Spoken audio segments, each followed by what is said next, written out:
ಎಲ್ಲರಿಗೂ ನಮಸ್ಕಾರ. ನಾನು ನಿಮ್ಮ ತೇಜಸ್ ಕೃಷ್ಣ ಫ್ರಮ್ ಕಿಚನ್ ಕತೆ. ಸೊ ಇವತ್ತಿನ ವಿಡಿಯೋದಲ್ಲಿ ನಾವು ಕಣಿಲೆದ್ದು ಸಾಂಬಾರು ಮಾಡ್ತಿದ್ದೇವೆ. ಕಣಿಲೆ ಅಂತ ಹೇಳಿದರೆ ಅದು ಇಲ್ಲಿ ಲೋಕಲ್ ಆಗಿ ಅಂದರೆ ಈ ಬಿದಿರೆಲ್ಲ ಇರ್ತಲ್ಲ, ಅದರ ಒಂದು ಗಿಡ ಅಂದರೆ ಅದರಲ್ಲಿ ಇಲ್ಲಿ ಸಾಂಬಾರು ಮಾಡ್ತಾರೆ. ಅದರಲ್ಲಿ ಸ್ವಲ್ಪ ಕಬ್ಬಿಣ ಸತ್ವ ಜಾಸ್ತಿ ಇರ್ತದೆ. ಸೊ ಈ ಟೈಮಲ್ಲೆಲ್ಲ ಈ ಇದಕ್ಕೆ ನಮ್ಮ ಇದರಲ್ಲಿ ಆಟಿ ಅಂತ ಹೇಳ್ತಾರೆ, ಆಟಿ ತಿಂಗಳೆಲ್ಲ ಅದನ್ನೆಲ್ಲ ಸಾಂಬಾರು ಮಾಡೋದು ಜಾಸ್ತಿ. ಅಂದರೆ ಕಣಿಲೆ ಹಾಗೆ ಚೇಟ್ಲ ಹಾಗೆ ಬೇರೆ ಬೇರೆ ರೀತಿಯ ಸಾಂಬಾರು ಎಲ್ಲ ಮಾಡ್ತಾರೆ. ಸೊ ಅದರಲ್ಲಿ ಇವತ್ತು ಒಂದು ಡಿಶ್ ನಾವು ಟ್ರೈ ಮಾಡ್ತಿದ್ದೇವೆ, ಕಣಿಲೆದ್ದು ಸಾಂಬಾರು ಮತ್ತು ಪಲ್ಯ ಮಾಡಲಿಕ್ಕೆ ಆಗ್ತದೆ. ಸೊ ನಾವು ಇವತ್ತಿನ ವೀಡಿಯೋದಲ್ಲಿ ನಾವು ಪಲ್ಯ ಮಾಡ್ತಿದ್ದೇವೆ. ಆ್ಯಂಡ್ ನೆಕ್ಸ್ಟ್ ಒಂದಿನ ವೀಡಿಯೋದಲ್ಲಿ ಸಾಂಬಾರು ಮಾಡುವ. ಹಾಗೆ ಇನ್ನು ನೆಕ್ಸ್ಟ್ ಬರುವಂಥ ವೀಡಿಯೋಗಳಲ್ಲಿ ಚೇಟ್ಲ ಹಾಗೆ ಬೇರೆ ಎಲ್ಲ ವಿಲೇಜ್ ಟೈಪ್ ಕುಕ್ಕಿಂಗ್ ಎಲ್ಲ ಟ್ರೈ ಮಾಡುವ. ಸೊ ಇವತ್ತಿನ ವೀಡಿಯೋ ನಾವು ಕಣಿಲೆದ್ದು ಪಲ್ಯ ಮಾಡ್ತಿದ್ದೇವೆ. ಇಲ್ಲಿ ಕಣಿಲೆಯನ್ನು ಕೊಚ್ಚಲಿಕ್ಕೆ ಸ್ಟಾರ್ಟ್ ಮಾಡಿದ್ದಾರೆ.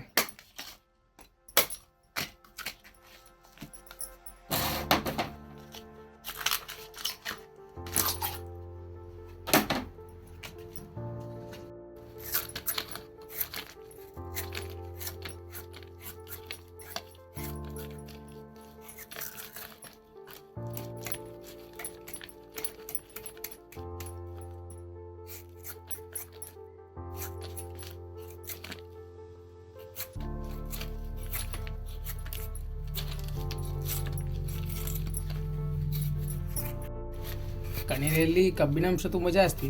ಹಾಗೆ ನಮ್ಮ ಈ ಸೈಡೆಲ್ಲ ಇದನ್ನು ಒಂದು ಅಡಿಗೆ ಮಾಡಿ ತಿನ್ನುವ ಕ್ರಮ. ಮತ್ತು ಭಾರಿ ಲಾಯ್ಕ್ ಆಗ್ತದೆ ಸಾಂಬಾರು ಸಹ ಗರ್ಗುರಾಗಿ.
ಈಗ ಕಣಿಲೆ ಎಲ್ಲ ಕೊರೆದಿಟ್ಟುಕೊಂಡಿದ್ದೇವೆ. ನೋಡಿ ಇಷ್ಟು ಕಣಿಲೆ ಸಿಕ್ಕಿದೆ. ಈಗ ಇದರಲ್ಲಿ ಒಂದು ಪಲ್ಯ ಮತ್ತೊಂದು ಸಾಂಬಾರು ಮಾಡೋದು ಅಂತ ಮಾತಾಡಿಕೊಂಡಿದ್ದೇವೆ.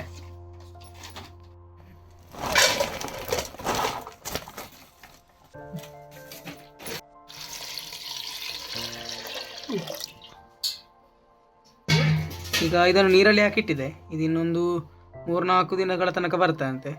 ಅಂದರೆ 4-5 ದಿನ ಬರ್ತದೆ ಅಂತ ಅಷ್ಟೇ. ನಿಮಗೆ ಬೇಕಾದರೆ ಸಾಂಬಾರು ನಾಳೆ ಇವತ್ತು ಬೇಕಾದರೆ ಯಾವಾಗ ಬೇಕಿದ್ರೆ ಮಾಡಿಕೊಳ್ಬೋದು. ಕಣಿಲೆ ಒಟ್ಟಿಗೆ ಹಾಕಲಿಕ್ಕೆ ಅಂತ ಹೇಳಿ ನಾವಿಲ್ಲಿ ಹಲಸಿನಕಾಯಿ ಬೀಜ ತಗೊಂಡಿದ್ದೇವೆ. ಇದನ್ನು ಕೂಡ ಕಣಿಲೆ ಪಲ್ಯದೊಟ್ಟಿಗೆ ಸೇರಿಸಿಕೊಂಡು ನಾವು ಪಲ್ಯ ಮಾಡಿಕೊಳ್ತಾ ಇದ್ದೇವೆ. ಈಗ ನೆನೆಸಿಟ್ಟುಕೊಂಡಂತಹ ಕಣಿಲೆಯನ್ನು ಇದಕ್ಕೆ ಸೇರಿಸಿಕೊಳ್ತಾ ಇದ್ದೇವೆ.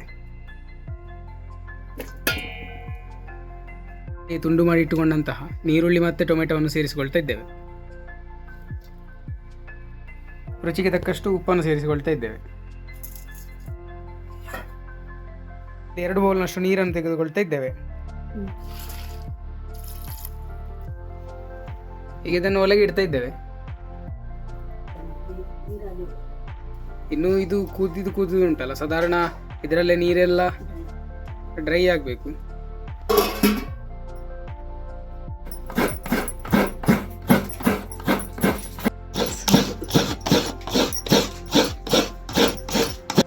ಈಗ ಪಲ್ಯಕ್ಕೆ ಮಸಾಲೆ ಮಾಡಿಕೊಳ್ಳಿಕ್ಕೆ ಮೆಣಸು ಮತ್ತು ಹಾಗೆ ಬೇರೆ ಎಲ್ಲ ಅಡಿಗೆ ಸಾಮಾನುಗಳನ್ನು ಹಾಕ್ತಾ ಇದ್ದೇವೆ. ಇಲ್ಲಿ ಕುಂಟೆ ಮೆಣಸು 4 ತಗೊಳ್ತಾ ಇದ್ದಾರೆ. ಹಾಗೆ 3-4 ಊರಿನ ಮೆಣಸು,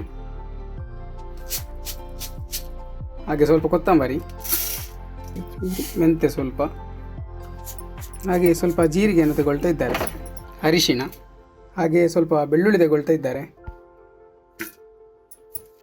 ಸ್ವಲ್ಪ ಈರುಳ್ಳಿ ಕೂಡ ತಗೊಳ್ತಾ ಇದ್ದಾರೆ. ಇದನ್ನೀಗ ಒಂದು ಸಣ್ಣ ಮಿಕ್ಸಿ ಜಾರದಲ್ಲಿ ತಗೊಂಡು ಚೆಂದ ಹುಡಿ ಮಾಡಿಕೊಳ್ಬೇಕು.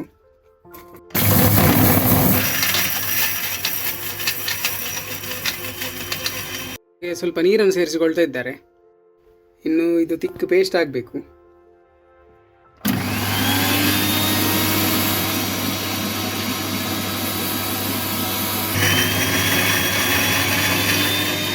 ಇಲ್ಲಿ ಈ ಕನ್ಸಿಸ್ಟೆನ್ಸಿಯಲ್ಲಿ ತಿಕ್ ಪೇಸ್ಟ್ ಮಾಡಿಕೊಂಡಿದ್ದಾರೆ. ಮತ್ತು ಸ್ವಲ್ಪ ತುರಿದಿಟ್ಟ ತೆಂಗಿನಕಾಯನ್ನು ಸೇರಿಸಿಕೊಳ್ತಾ ಇದ್ದೇವೆ.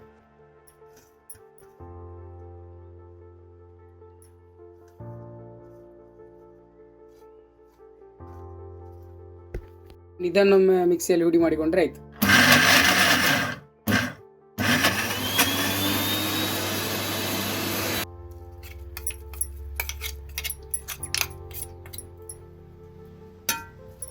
ಇಷ್ಟೆಲ್ಲ ಆಗುವಾಗ ಇಲ್ಲಿ ಸ್ವಲ್ಪ ನೀರು ಡ್ರೈ ಆಗ್ತಾ ಬಂದಿದೆ. ಇನ್ನೂ ಸಹ ಸ್ವಲ್ಪ ಡ್ರೈ ಆಗಬೇಕು ನೀರು.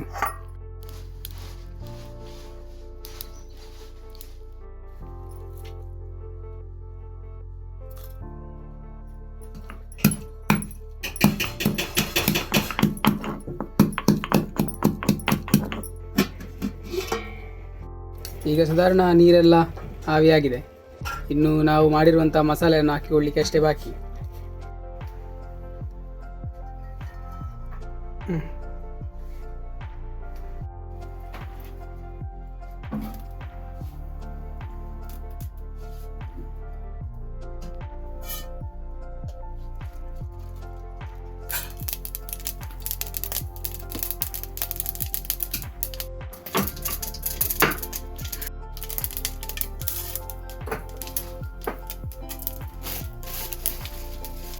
ಬೆಳ್ಳುಳ್ಳಿ ಸೇರಿಸಿಕೊಳ್ತಾ ಇದ್ದಾರೆ.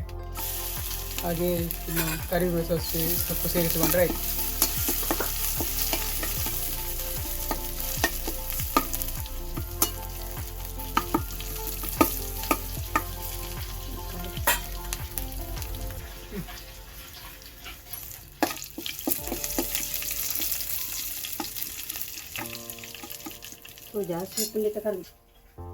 ಸ್ವಲ್ಪ ಇಂಗನ್ನು ಕೂಡ ಸೇರಿಸಿಕೊಳ್ತಾ ಇದ್ದೇವೆ ಇಲ್ಲಿ. ಆಗ ಮಾಡಿಟ್ಟುಕೊಂಡಂತಹ ಮಸಾಲೆಯನ್ನು ಕೂಡ ಸೇರಿಸಿಕೊಳ್ತಾ ಇದ್ದೇವೆ.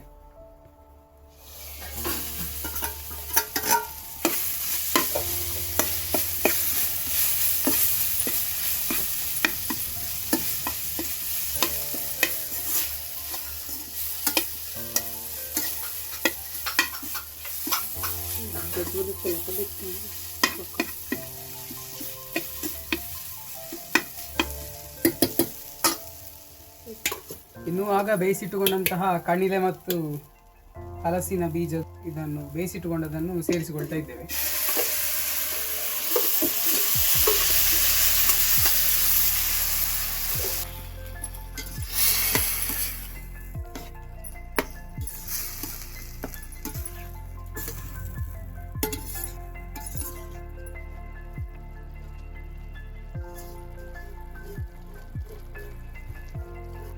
ಈಗ ನಮ್ಮ ಪಲ್ಯ ರೆಡಿ ಆಗಿದೆ. ಇನ್ನು ಟೇಸ್ಟ್ ಮಾಡಲಿಕ್ಕೆ ಮಾತ್ರ ಬಾಕಿ.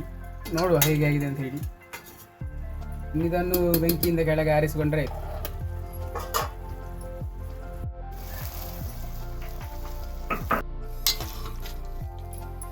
ಈಗ ಇದನ್ನೊಂದು ಸರ್ವಿಂಗ್ ಬೌಲಲ್ಲಿ ತಗೊಳ್ತಾ ಇದ್ದೇವೆ.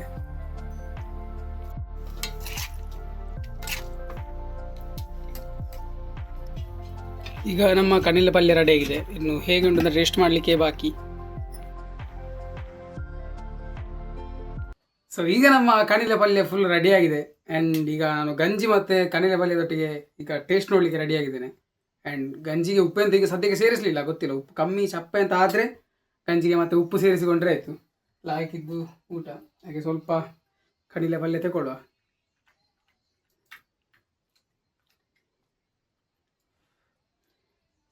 ಒಳ್ಳೆ ಬಿಸಿ ಬಿಸಿ ಉಂಟು ಕಣಿಲೆ ಪಲ್ಯ.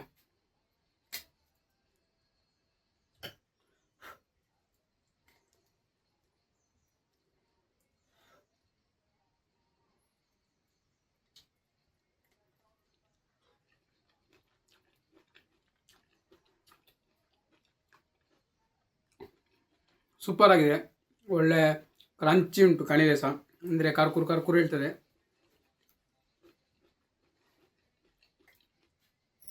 ಹಾಗೆ ಮಸಾಲೆ ಎಲ್ಲ ಇದು ಸಾಧಾರಣ ಖಾರ ಆಗಿದೆ, ಸ್ಪೈಸಿ ಉಂಟು. ನೀವು ಬೇಕಾದ್ರೆ ಸ್ವಲ್ಪ ಚಪ್ಪೆ ಮಾಡಿ ಕೊಡ್ಬೋದು, ಸ್ವಲ್ಪ ಮೆಣಸೆಲ್ಲ ಕಮ್ಮಿ ಹಾಕಿ. ಸೂಪರ್ ಆಗಿದೆ.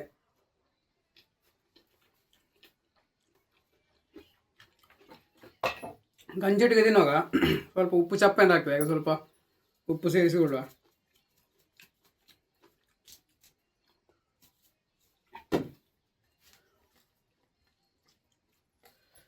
ಸೂಪರ್ ಆಗಿದೆ. ಬರೀ ಪಲ್ಯ ತಿನ್ನಲಿಕ್ಕೆ ಕರೆಕ್ಟ್ ಉಂಟು ಉಪ್ಪು, ಅದು ಗಂಜಿಯೊಟ್ಟಿಗೆ ಸೇರುವಾಗ ಸ್ವಲ್ಪ ಸಪ್ಪೆ ಅಂತ ಫೀಲ್ ಆಗ್ತದೆ.